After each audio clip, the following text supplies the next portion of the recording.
हाँ, दीदी श्रीमद् भागवत कथा चल रही है, क्या महत्व है इसका? सबसे पहले मैं बताना चाहूँगी, मैं दिव्य ज्योति जागृति संस्थान के संचालक व संस्थापक सर्वश्री आशुतोष महाराज जी की शिष्य कालिंदी भारती हूँ। मेरी सेवा महाराज जी ने कथा करने की कही है। भागवत कथा का महत्व यही है कि हमारे जो सभी शास्त्र हैं वो हमें हमारे जीवन के लक्ष्य से अवगत करवा रहे हैं। जो आज का इंसान है वो सांसारिक जो जंजाल है उसमें थोड़ा उलझ गया है और अध्यात्म से दूर होता चला जा रहा है, जिसके कारण आप वर्तमान समय में देख रहे हैं कि मोस्टली आज सभी डिप्रेशन का शिकार हो रहे हैं, एंजाइटी का शिकार हो रहे हैं और स्ट्रेस में है सभी।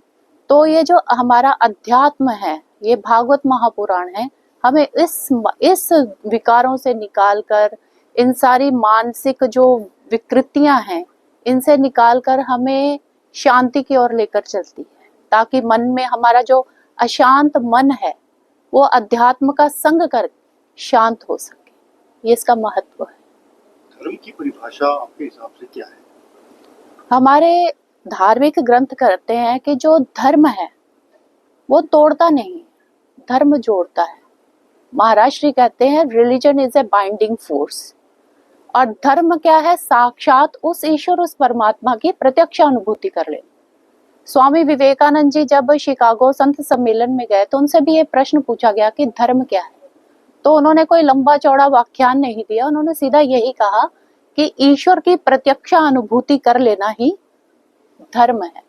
जब हम यहाँ ईश्वर की कृपा से, गुरु की कृपा से यहाँ उस प्रकाश स्वरूप परमात्मा का दर्शन करते हैं, तब सही अर्थों से हम अपनी आत्मा के साथ जुड़ते हैं और हम आध्यात्मिक होते हैं। और जब हम आध्यात्मिक होते हैं तो जो हमारे शास्त्रों में धर्म के लक्षण बताए गए हैं, दया, क्षमा, ये सब वो इंसान के अंदर अपने आप आने शुरू हो जाते हैं। आज कलयुग में परिवार में ऐसी क्या कमी रह गई कि बच्चे धर्म से विमुख होते जा रहे हैं?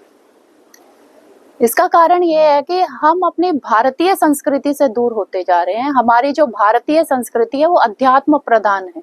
इसकी जो धुरी है, इसका जो केंद्र है वो अध्यात्म है। लेकिन आज जितनी भी हमारी जो नई जनरेशन है वो सारी पाश्चात्य संस्कृति के रंग में रंग रही है, लिव इन रिलेशनशिप में रहना पसंद कर रही है, या और भी बहुत सारे ऐसे मुद्दे हैं जिनमें हम मतलब कि अपनी संस्कृति को छोड़कर उनकी संस्कृति को अपना रहे हैं। ठीक है, हमारा भारत एक ऐसा है, हमें हर जगह से अच्छा अच्छा ग्रहण करना चाहिए। हमारे वेदों में यही कहा कि जहाँ से भी अच्छा सुनने को मिले उससे अच्छा ग्रहण कीजिए, जहाँ से अच्छा आपको धारण करने को मिले धारण करना चाहिए। लेकिन इन सबको धारण करते हुए हम अपनी संस्कृति से, हम अपनी भारतीय संस्कृति से, वैदिक संस्कृति से दूर ना होते जाए ना। अपनी संस्कृति को खोकर हम अपना अस्तित्व कभी नहीं बचा सकते। यही कारण है कि आज का जो यूथ है वो अध्यात्म से दूर होने के कारण ही उसका पतन हो रहा है, नशे में जा रहा है और पता नहीं कैसे कैसे कि वो उनका आचरण हो चुका है, चरित्र से भ्रष्ट होता चला जा रहा है। इसका कारण यही है, अध्यात्म से दूरी। नशा मुक्ति के लिए आप दिव्य ज्योति संस्थान क्या स्टेप्स लेती है ताकि बच्चों को नशे से दूर रखा जाए?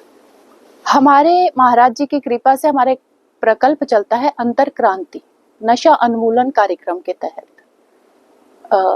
इसके तहत जो मतलब जितने भी नशा करते हैं यूथ, बाहरी स्तर पे तो देखिए भैया कितने नशा मुक्ति केंद्र बने हुए हैं जहाँ पे काउंसलिंग की जाती है, बहुत कुछ किया जाता है, लेकिन उससे वो क्या है कि थोड़ी देर के बाद फिर उसी में पड़ जाते हैं। हमारे महाराज श्री कहते हैं कि इंसान की जो कमजोरी है, जो उसकी वीकनेस है, वो उसके मन से शुरू होती है। इंसान मन का ही तो गुलाम है। जब तक इस मन को सही डायरेक्शन नहीं मिलती, इंसान की दशा जो सही नहीं हो सकती। हमारे महाराज जी कहते हैं कि जब एक इंसान को सही डायरेक्शन मिलती है, दिशा मिलती है, तो उसकी दशा भी ठीक होती है। आज बहुत सारी डायरेक्शन तो है लेकिन सही नहीं मिल रही, इसलिए उसकी दशा सही नहीं हो रही। तो महाराज श्री से भी किसी ने पूछा कि आज के यूथ को क्या दिया जाए, तो एक रिपोर्टर ने उनसे पूछा था कि महाराज जी आज का यूथ है ऐसे गलत रास्तों पे जा रहा है, नशे कर रहा है, ऐसे हो रहा है, तो आप कुछ ऐसा कीजिए जैसे उनके अंदर क्रांति आ जाए, इनको कुछ कीजिए, ये कथाएं वथाएं इनसे क्या हो। तब महाराज श्री ने कहा यही तो अध्यात्म है, इन्हीं के कारण ही तो उस रूट लेवल से जुड़ा जाएगा ना इनको। जब अब ब्रह्म ज्ञान की थेरेपी उनको दी जाएगी, तब जब उसको उसके मन को रूट लेवल से जोड़ा जाएगा, तब इंसान की विकृतियां दूर होंगी। अब मान लीजिए आप समाज में या यूथ की बात आप कर रहे हैं, जो नशे कर रहे हैं वो बाहरी स्तर पे कर रहे हैं, लेकिन आप मानिए कि एक पौधा है आंगन में उगा हुआ है, वो जहरीला है, और अगर आप चाहते हैं कि वो जो जहरीला पौधा है वो खत्म हो, लेकिन हमने क्या किया, उसकी शाखाएं काट दी, उसके फूल काट दिए, उसकी टहनियां काट छांट कर दी, लेकिन समस्या कहाँ है, उसकी जड़। तो महाराष्ट्र कहते हैं कि समाज में जितनी भी बुराइयां व्याप्त हो रही हैं, चाहे किसी भी स्तर पे है, महाराष्ट्र कहते हैं उसका मूल कारण है इंसान का मन। अगर मन की दशा को हम दिशा को परिवर्तित कर दे तो परिवर्तन आना स्वाभाविक ही है। और मैं यहीं पे ऐड करना चाहूंगी, एशिया की सबसे बड़ी जेल है तिहाड़ जेल ना। तो महाराष्ट्र की कृपा से ये जो प्रकल्प चलता है ये अंतरक्रांति के तहत, उसमें क्या है कि तिहाड़ जेल के असंख्य ऐसे कैदी जो नशे में थे और उन्होंने बहुत सारे बलात्कार किए, गैंग रेप हुई, हिंसा हुई, और उनके ऊपर संविधान की बहुत सारी धाराएं लगी, और जेल के अंदर भी वो लड़ाइयां झगड़े गाली गलौज सब कुछ करते थे, जिसमें मोस्टली यूथ ही था। और महाराज जी की कृपा से गवर्नमेंट की ओर से हमें परमिशन मिली तिहाड़ जेल में सत्संग विचार देने की।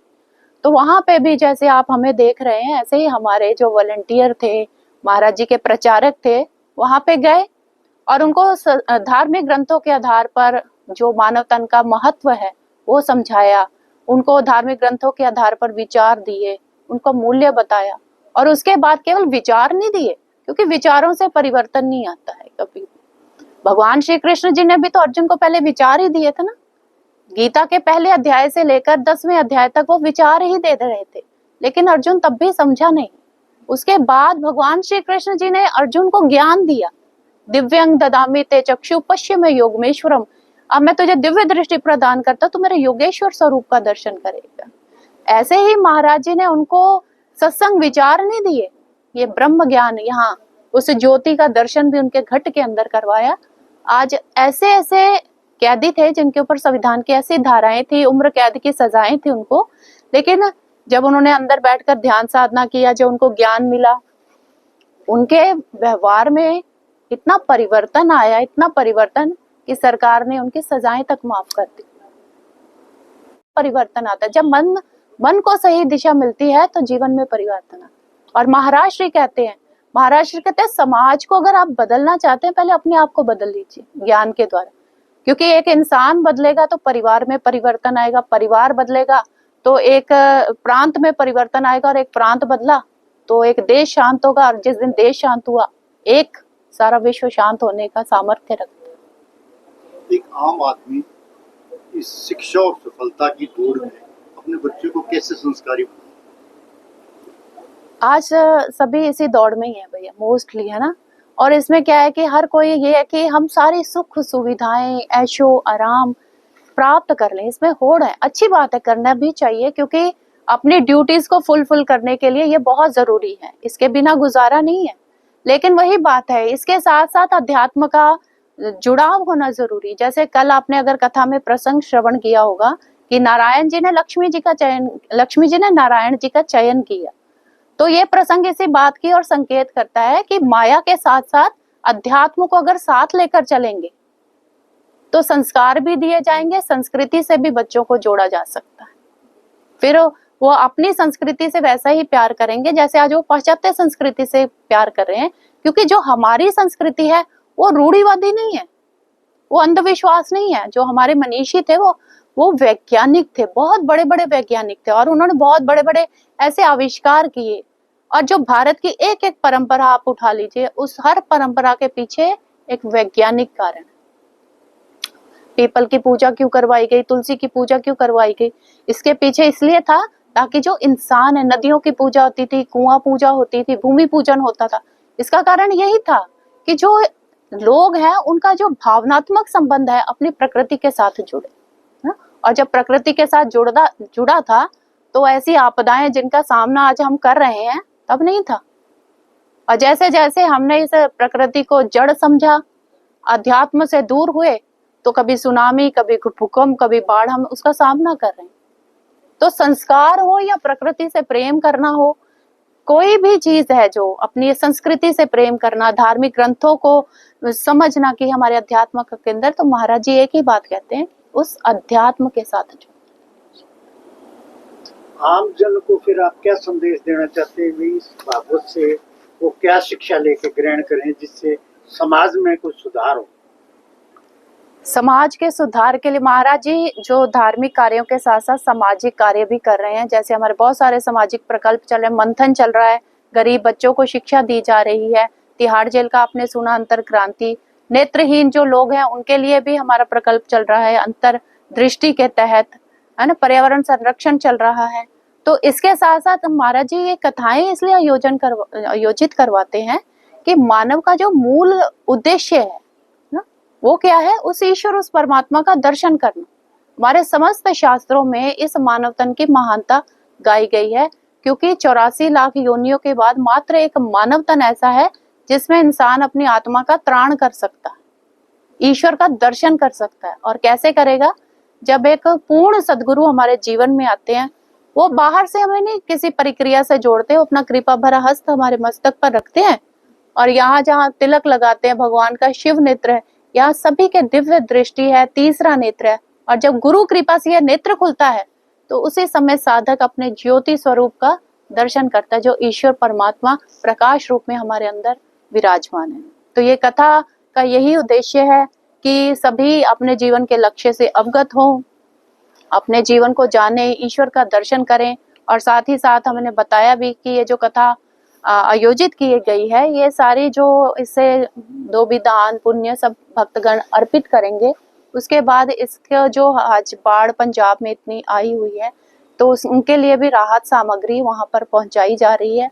और दिव्य ज्योति जागृति संस्थान, हमारी कामधेनु गौशाला जो हमारा प्रकल्प है, उसके तहत भी बहुत सारा चारा समय समय पर वहाँ पे दिया जा रहा है, राहत सामग्री पहुंचाई जा रही है। हमारे जो डॉक्टर्स हैं वो वहाँ पर जाकर सभी के स्वास्थ्य का भी देख रहे हैं। तो एक पंथ दो काज।